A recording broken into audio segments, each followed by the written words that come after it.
Om Shanti. Good evening and welcome to the Inner Space Talk. Today's topic is me time.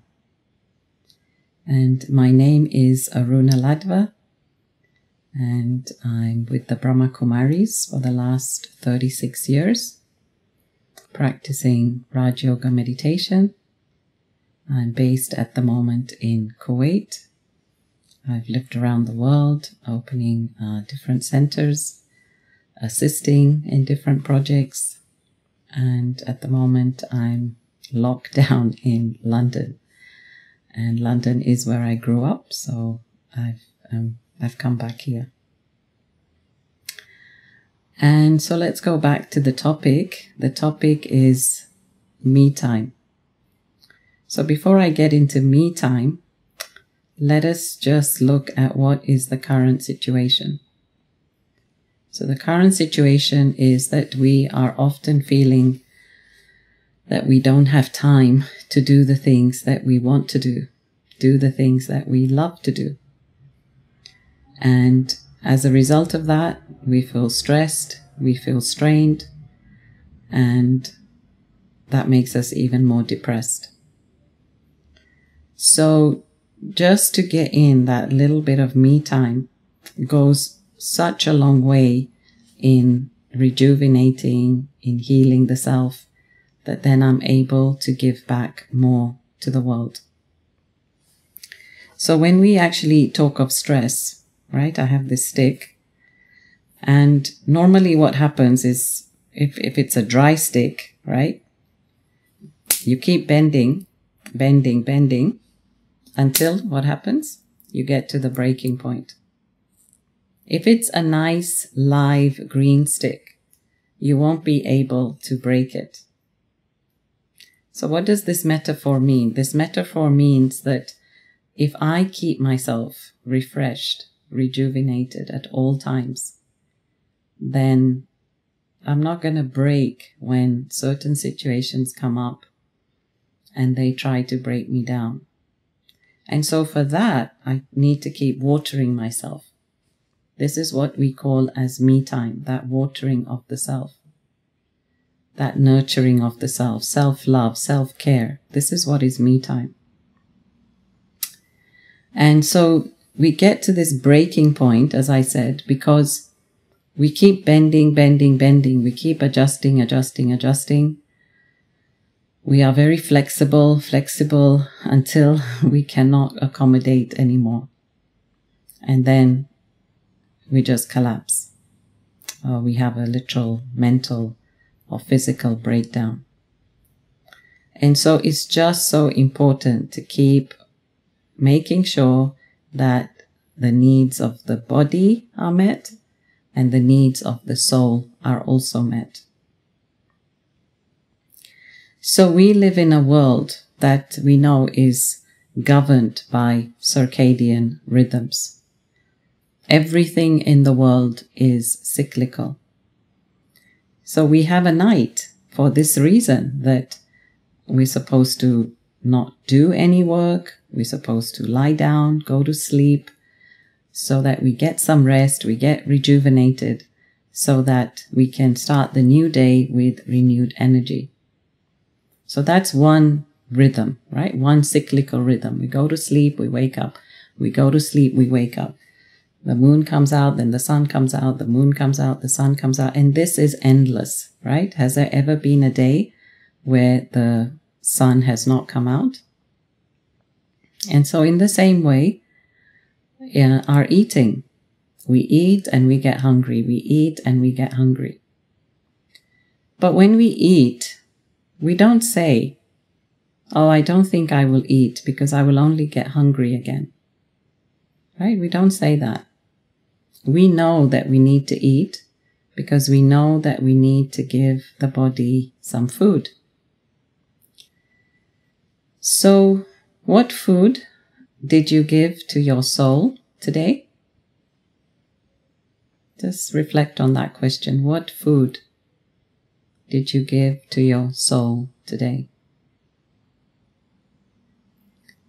And of course, throughout the day, we don't just eat once, do we? We eat a few times. And so this feeding or nurturing of the soul has to be few times. It's not enough that I just do my prayers in the morning and I say, okay, that's enough. That should do it for the day. Or I visit the temple or any religious gathering, Christianity, Islam, anything. But I need to keep reminding myself throughout the day. In the same way, the tide goes in, the tide goes out. Right? That is another cycle. The tide comes in and the tide goes out. Again, according to the moon. That's another rhythm where it's cyclical. We can't stop the tide. It's going to do its thing. Nature, it's going to do its thing. Then we have the 4 seasons. And at the moment, it's beautiful in spring in London. So lots of blossoms, lots of lovely new leaves. So with the 4 seasons also, again, it's so needed, right? You need the autumn and the winter and the spring and the summer. Each has its own beauty. You can't say one is better than the other. No, one is dependent on the other. If the leaves don't fall off, then how can new leaves come back on in spring? So everything is accurate, everything is appropriate, nature has its own rhythm. In the same way, I, the soul, what is my rhythm? We are so caught up in doing action that we forget to look at who is the one that is doing the action. How are we driven to do the action? Who is actually performing the action? Right? Shakespeare said that the whole world is a stage and we are all simply actors. But I would say we are the actor within the actor. So I, the soul, have taken up this physical costume to play my part. But the problem is I've now got caught up in the costume, as opposed to thinking that I'm just an actor. I'm just an actor. And this is my role at the moment. So when I get caught up in the material world, I'm actually draining my energy because I'm giving so much attention to what is happening out there. And because it's draining my energy, then when I want to do the things that I'd like to do, I want to do, and not have to do, then I don't have the time or I feel too tired. Even today we were discussing that some people go to sleep at 3 a.m. and wake up at 3 p.m. So they're missing out a lot of that beautiful early morning time in which the energy, the universe, the cosmos is also helping us to really replenish ourselves. So what is me time? Let's look into, we talked about what is going on, why it's necessary. So what is me time? So I've done a number of things because I truly believe in giving time to the self. Because I feel I'm not loving or caring towards myself. I feel I'm being disrespectful to myself if I don't give myself time. And sometimes it's just something as simple as sleep.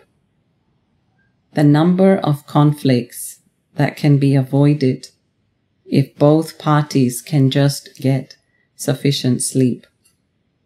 Sometimes our tiredness just makes us frustrated and irritated, and then one thing leads to another, and then there's an argument, there's a misunderstanding. So first, me time is just give yourself enough sleep that you feel that you're not working like a donkey, but you're really enjoying life. Like life is exciting. You're looking forward to the day. as opposed to struggling. And just honestly, enough sleep can do wonders, because actually it's only in deep sleep that the body can get fully rejuvenated. We call it restorative sleep. Sometimes you can sleep 8 hours, but if it's not deep sleep, you're not really healing the body. It's not helping the body. So nice deep sleep. They say that you should actually sleep in a dark room and let there be a little fresh air and let it be silent. So if you have to wear earplugs, but make sure there is a little fresh air and make sure it's dark so that you can fall asleep. So really that's the first. I know it's an obvious thing maybe, but really get enough sleep in the day. Then I want to say, treat yourself to something nice. So really cook yourself a lovely meal. And sometimes I know that cooking can be a chore, but as I have told many of my friends and juniors, that there's nothing wrong with cooking. Like, no cooking is wrong. You just call it a different dish. You just call it by a different name. Because when you actually begin to get creative, then you actually enjoy your own food. It's your energy that's in the food, and you know exactly what you've put in the food. Sometimes somebody will say, yes, I only used a little oil. But maybe it's not so little. What is your definition of little oil? And then which quality of oil? Anyway, you can fall into these areas of you don't know quite what you're eating, but when you make something with love for yourself, it's really an act of self-love. It's like really doing something pleasurable, something nice, something kind for yourself. So of course, cook and feed others, that's nice. But what I'm saying is, if you've got the time, which you probably have now, then go into the kitchen. Like, I've got a few nephews and they're also locked down. And so the three of them are being creative and making new dishes. And my sister-in-law is just having a nice break because they're really now enjoying, and they're taking pictures and putting them on Instagram and turning it into an art. So really, we have to change our attitude about cooking, and if we think it's a waste of time, again, that's not really being kind to the self, because the body does need food, right? The body does need food, and we need to give the body quality food, not junk food or not fast food. So really, treat yourself with love and make something nice. Even I would say baking. If you don't want to cook so much, but bake a cake, bake some cookies. It's very easy, actually. Just put a few ingredients together, turn the gas setting to the right mark, and really you love eating your fresh, hot cakes and cookies. So really, this is something that I've done when I was living in Canada. And that's where I learned to bake a lot, because I wasn't so much interested then in cooking as much as I was in baking. So I got so confident, because actually I made a lot of mistakes. So now I know how to fix those mistakes. So that was a great blessing in disguise, actually. Okay, then I would say take yourself out for a little walk. It could be a long walk, but just me time, just with yourself. Now, when you walk, I want you to walk with that consciousness that I, with my every step, am giving light to Mother Earth. I, with my every step, am giving love to Mother Earth. See, we can't walk on our fours, right? So I can't give love with my hand. Sometimes you bless someone with your hand. But imagine that your feet are blessing the earth, blessing the ground. And so just walk lightly, tread lightly, not hurting Mother Earth. And when you walk, really just try and walk in a very elevated consciousness. What is elevated consciousness? So I'm using the body again, but literally like a puppet. I, the soul, am using the body like a puppet. You know, like you're holding the strings of the puppet, and I, the soul, am the puppeteer. And as you walk, yes, you will look around at the different sights and sounds, but you won't be distracted because your inner world or your consciousness will be so more elevated than what you're seeing that you will be excited about what's going on over here. And we call this karma yoga, which is yoga in action. And this could apply to anything that you do. You could even do a flower arrangement or cleaning, anything. It's yoga in action. But I'm asking you to do it while walking, because that is a good way to practice, because at that time you're not having to think much.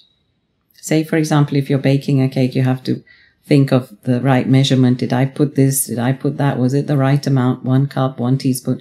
So that might be a little difficult at first. But if you just practice karma yoga whilst you're walking outside, then you get into this practice of I, the soul, am using this body. And honestly, you will see the world with a different dimension, with a third dimension. So it's not just the tree, but the tree will come alive for you. It's not just the bird. And here where I am at the moment, anyway, there are lots of peacocks just walking around. And it's such a beautiful sight in the middle of some cars, traffic, the highway, or let's say a busy road. There are just beautiful peacocks. And it's like, you know, it throws you back because you don't expect this in this context. In the same way, when you're walking in soul consciousness, you start to see cloud formations in a different way, the sky in a different way. And even people coming towards you, you'll be able to give them that, whatever, this light that you're radiating, you know, this positive, pure light that you're radiating. You will be able to just, as you walk past, they'll take that fragrance from you. And that will be also helping them on their journey. So this is another thing. Yeah, so make time for yourself. This is where I say you have to make an appointment with yourself. It's so easy to jump when somebody says to you, come for a walk with me. And you think, okay, that's great. I'll have someone to talk to. But in me time, I have to talk to myself. I have to listen to myself. What is me saying to me? Am I listening? Am I hearing? I might be hearing, but I'm not listening. And so me time is saying, just slow down, love me, look after me, take care of me. This is what me time is saying. Okay, then we come to actual meditation. And it's so important. I mean, you're talking to somebody who meditates every day, so of course I have to bring this in. But every day, morning and evening, we need to make sure, I make sure that I get some meditation in, because this just keeps me vibrating in a very elevated frequency.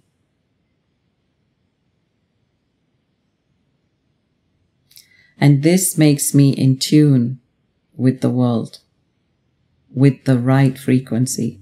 So in other words, I'm tuning in to just the positive, taking the positive and not taking the negative, because there is plenty of negative if you choose. But I don't want to tune into the negative. It's really like a radio channel, right? Do you want to listen to Radio Mirchi? Or do you want to listen to BBC World Service? So you have to tune into that. Either which way, you have to tune into that or that. So I choose to tune my mind through meditation to the positive that's happening in the world.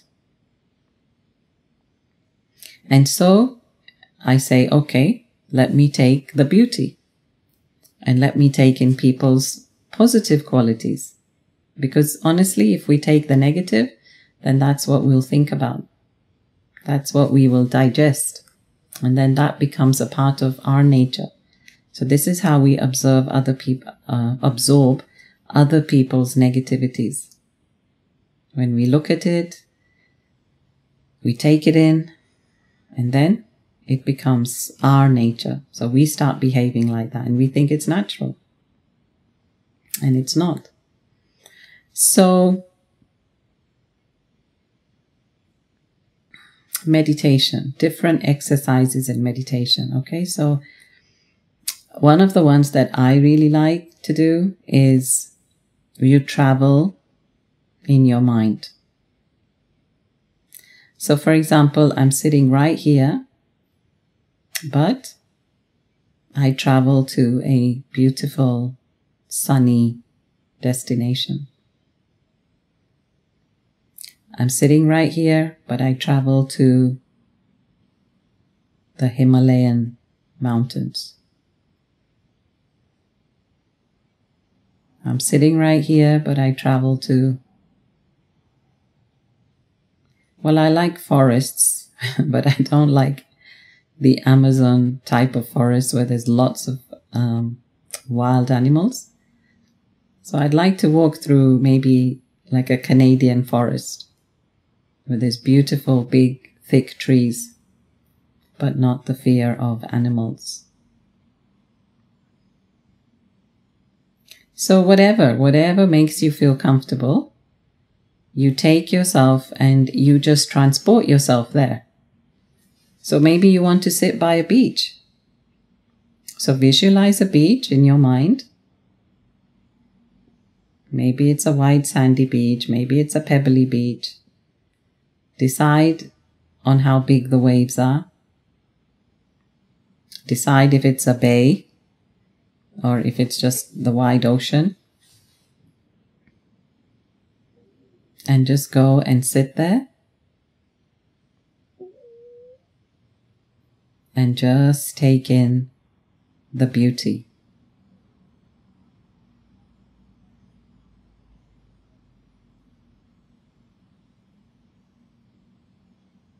And then you will even start hearing the waves in your mind. You'll start feeling the breeze. If you're sitting in a beautiful garden, you just start hearing the birds chirping. And you will take in the beautiful fragrance of the flowers.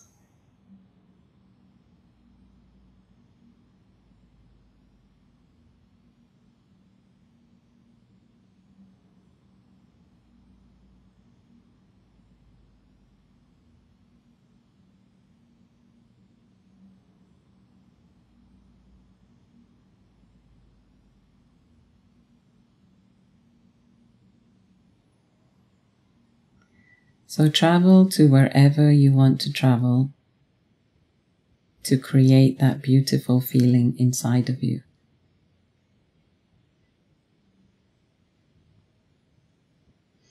And then we travel to our inner world. We have to travel to our inner world. And sometimes we don't like to look at our inner world because it's too scary. There's too much to repair, or there's too many scars and wounds, and we don't know how to deal with them. But again, silence and self-love can really heal those wounds. So again, I've done a lot of this work where you just sit with yourself like you would on this couch, and you just feel the feeling. So if something's happening, you just feel the feeling, whatever it is, even if it's painful, but just sit there and just say, okay, I, the soul, am feeling this right now. And give yourself permission to just feel. Because half of the problem is that we don't stop to give ourselves that self-care and attention. We run to others for it. We want others to listen to us. But when was the last time you talked to yourself? So this is what I mean about going inside, looking with this torch, the torch of attention. What is going on inside? What is it that I, the soul, wants? And then if things are not going the way that I want, that's when there's ego, that's when there's frustration. And then, of course, misunderstandings. And I have to explain myself a lot. So if I'm really full from inside, then a full vessel doesn't make a noise when it's shaken.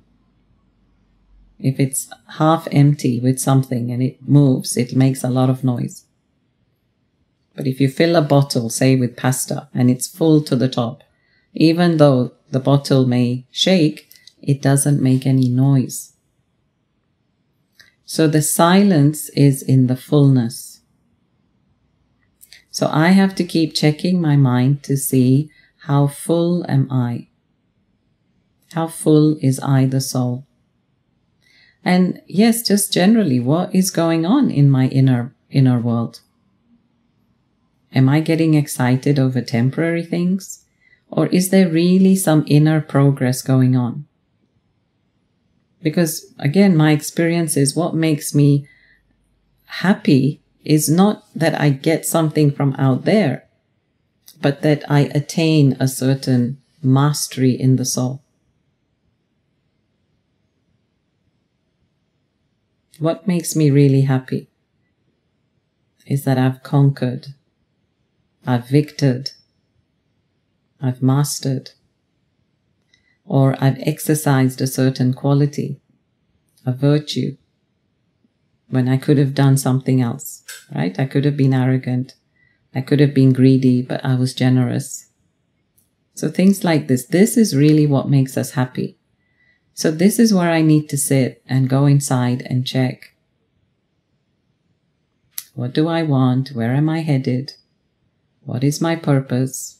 I have to ask some big time questions to myself, because that is really what's worth it in the end. Yes, I may get the job, I may get the right person in my life, I may have a big fat bank account, but what is the state of my mind? What is the state of my heart?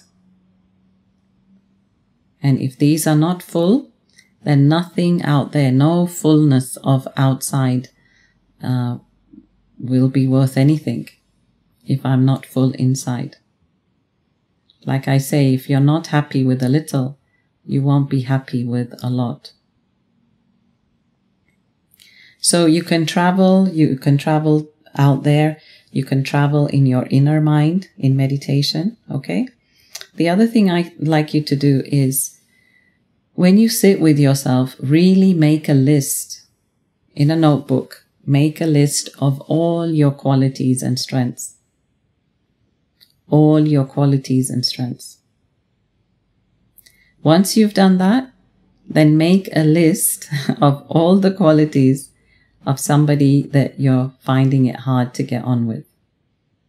Because it's easy to love those that you know. It's easy to love those who are nice to you. But sit and find time. Because this is the work we want to do actually, isn't it? We want to be able to get on with everyone. I can't say, no, this person doesn't deserve my love. No, I don't care about this relationship. We can't afford to say that, because when we leave this body, we want to leave in peace. When we leave this body, we want to leave the body in peace. And that means to be at peace with everyone. No hatred and no attachment. So yes, if I'm finding it difficult to work with someone, I'm finding someone, a difficult person, then really that's the only antidote in my experience, is to look at their specialities. Because this then turns my attitude around. This then turns my vision around. And then I'm able to really send loving good wishes to them. But it's not even about that. It's not even that they're waiting for my loving good wishes, but I keep myself very pure and clean from inside. And that's what's needed. If I take in somebody's defect, I am poisoning my heart and my mind. And if I take somebody's virtue, then I'm adding to my stock of virtues. And that's what's important. That's what makes me a great soul. And that's where I should be headed. And then, as I said, write not just a list of their specialities, but why don't you try and write a lovely letter to this person. Try and write a lovely letter to this person. And even if you don't send it, it's okay. But just the act of being nice to this person and bringing out your best and maybe breaking some of that ego, humbling up from inside, will help to really smoothen out that relationship. Because that's what we want. We want our life where all our relationships are flowing naturally, harmoniously. Because anytime there's a conflict means there's a block. I can't move, right? Can't move forward. So, really, let me melt. And then, so will the other person. So that's what's needed. Then I also do lots of other different little experiments when I'm sitting with myself to make my meditation creative. So you could practice being an angel. You could practice being a deity. You could practice being a bestower, a donor. Imagine that you have so much to give. So today you're going to go about giving. And even in your meditation, while sitting still, you can also just travel with your mind and say, today I have so much love to give. I'm just going to give love. I have so much peace inside that I'm happy to share my peace with others. I have such a pure heart inside that I'm happy to share my pure heart with others. My mercy, my compassion. So in this way, we're focusing on the virtues, and that's what we need to do. Because the other time, which is not me time, actually makes us focus on the material. And sometimes we think, what is the point of all that? And so we have to bring a bit of light into what we do. So how can you bring in light to your everyday material life? And that is by exercising a virtue. Because as you exercise that virtue is the light. That virtue is the candle. See, we can't push out the darkness. And you can't say, oh, I don't want to deal with this person. Or, oh, I don't like my mother-in-law, or, I don't like my boss, or maybe you can't say right now, I don't like my job, because you have to keep your job. So something has to change, and I have to change. I have to change from inside. And as I make that determined thought to change, then really, if the intention is pure, then everything around me will help me to change. And I just have to be ready for that shift. So I said you can practice being angel, a deity, a bestower. You can also practice being a lighthouse. Sometimes we do this in meditation where you're just standing in one place, but you feel like you are sending light, like a laser beam, like a spotlight. You're just shining very brightly. So you just fill yourself with so much light. Imagine that the body is being filled with so much light and you're just like a radiating light bulb. And you're just radiating light. See, these practices may seem like I'm doing something for others, but it's not. It's really actually energizing me. Because it's, as I said, it's putting me in a very elevated consciousness. And so you can imagine yourself, take anything from nature, like you can imagine yourself as a tree and you say, okay, I'm the seed and I have all the potential inside of me. It's dormant right now, but with time, I'm going to nurture it and I'm going to blossom into something beautiful and majestic, something tall, something strong. And my strength will give shelter to others, shade to others, protection to others. My branches will give home to the birds. My fruits will nourish others. Then you can imagine yourself to be a flower. And again, it's the concept, it's the metaphor, you see. All these are kind of ways in which I can put myself into that beautiful feeling. And that's what meditation does. It shifts our consciousness so that we feel empowered, so that we feel in a positive, enlightened consciousness. And then this last one now I would like to do, the meditation itself, and that is our connection with God. Now, whatever is your concept of God, it doesn't matter. But main thing is, do you feel close to God? It doesn't matter what is your belief.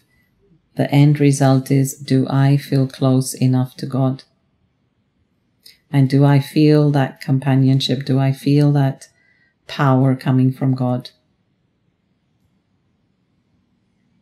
Okay, so let's just sit in meditation and I'll just play some music.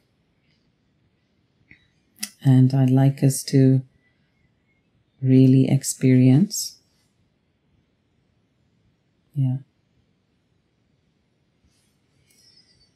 So take a deep breath.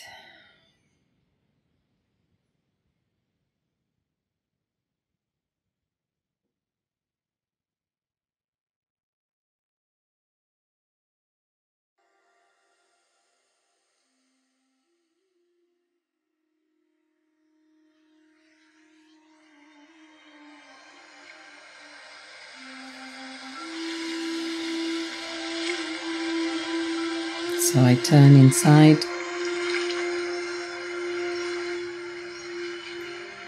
to my inner world of thoughts and feelings.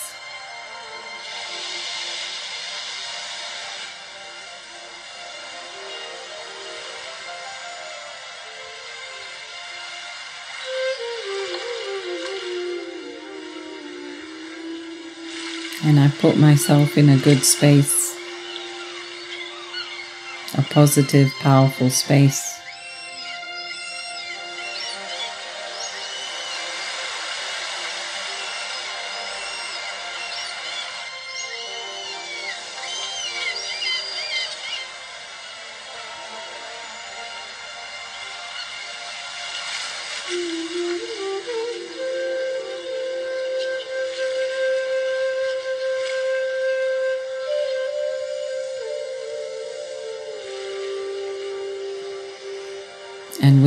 And with my full self-respect,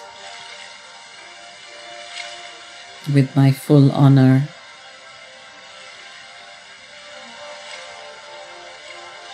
I travel to outside this earth,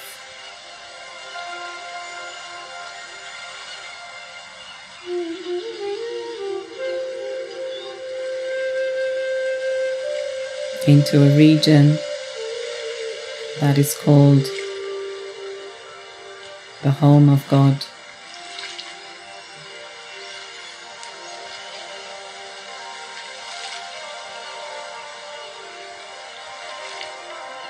God's home is my home.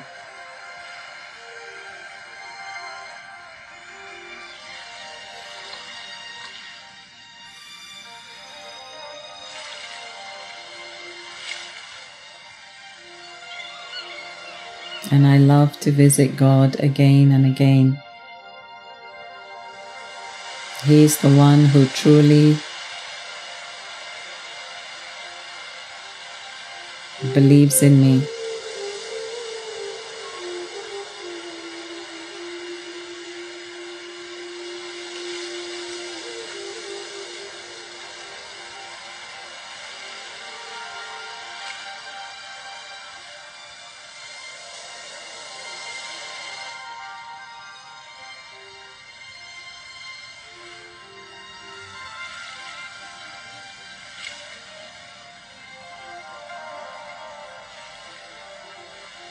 I feel that absolute, unconditional love from God.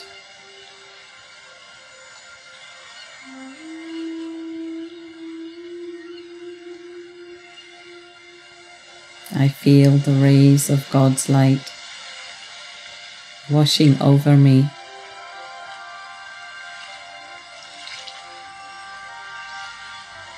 And cleansing me of any impurities. It's like God is forgiving me.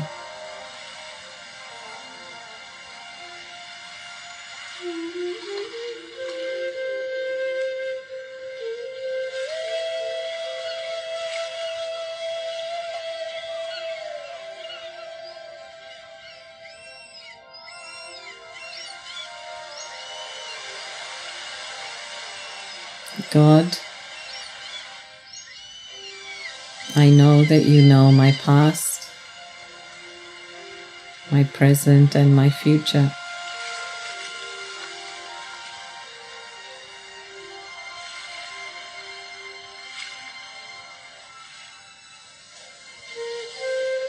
But just stay by my side as I walk this journey.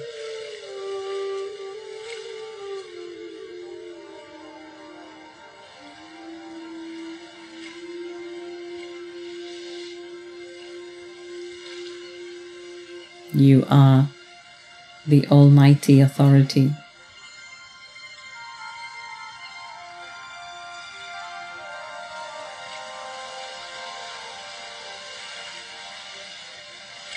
You know all the secrets.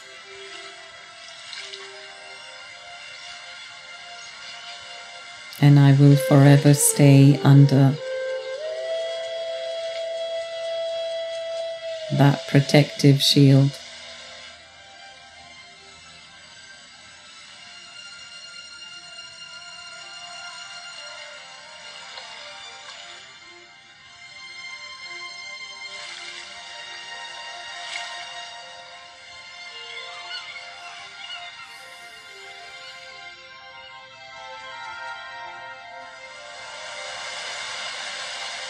This home doesn't feel new at all.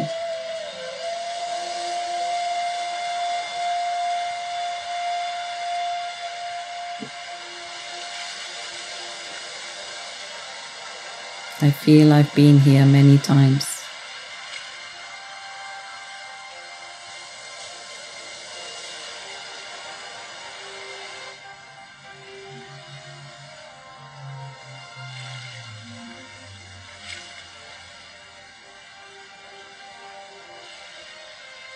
I open my heart to God.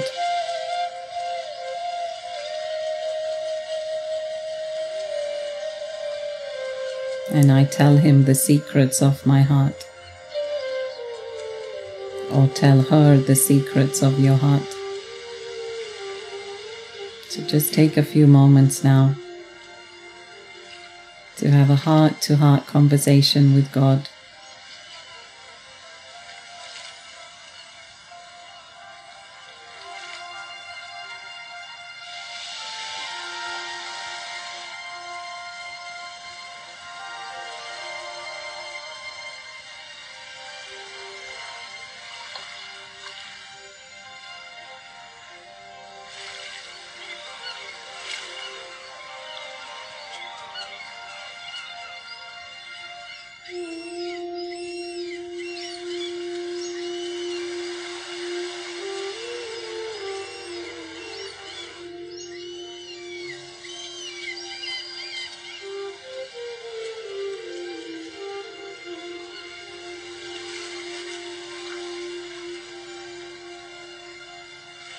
And notice how God listens compassionately,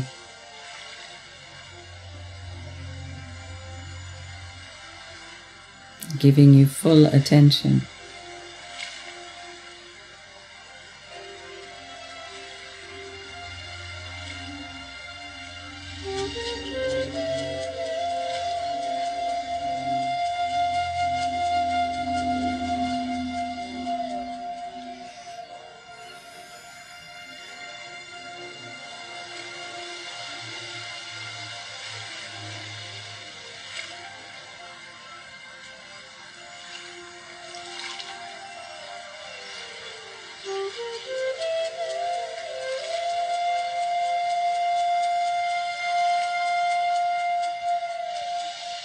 And God fills my heart with love. So much love that I have love for every single person in the world.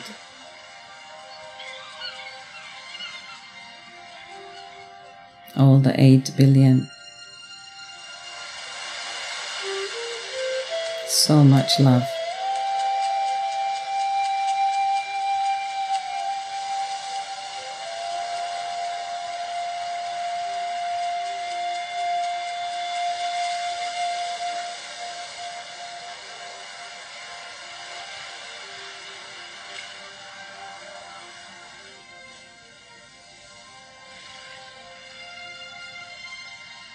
And I feel so comfortable just being peaceful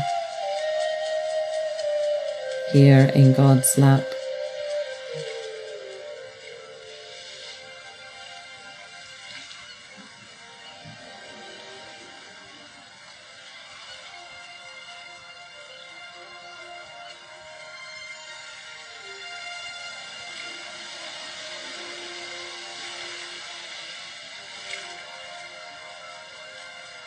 And when I'm ready, I will return to the world.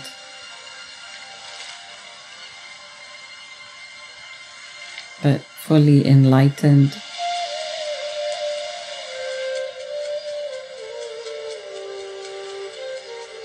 fully energized. And I will return carrying the light of God.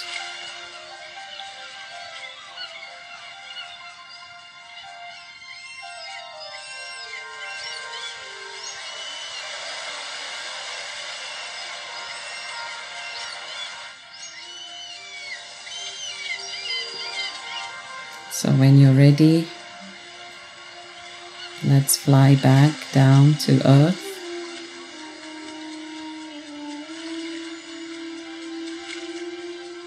Back to this room.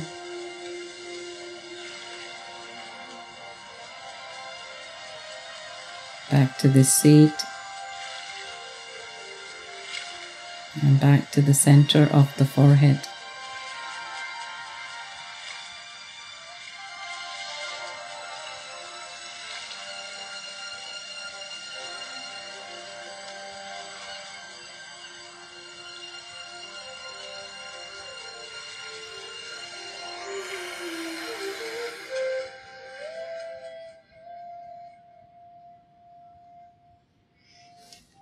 So I'd like you to think about what it would cost you if you didn't take out me time. We all make time to eat. In fact, we all make time to do the things we want to do. So we need to take time out to just be with ourselves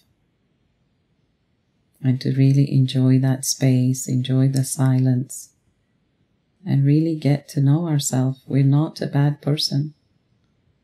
When you start spending time with yourself, you will want to become your own best friend. And that's what's really needed right now, is that inner encouragement, inner empowerment. It doesn't matter what the world is doing, what the world is saying, but I need to charge myself up from inside out. That is the real strength. So thank you to the organizers, Inner Space, Wembley, for having me, and lovely to be with all of you. Thank you for listening from your heart, and look out for more programs that are coming up with Inner Space. Check out their website,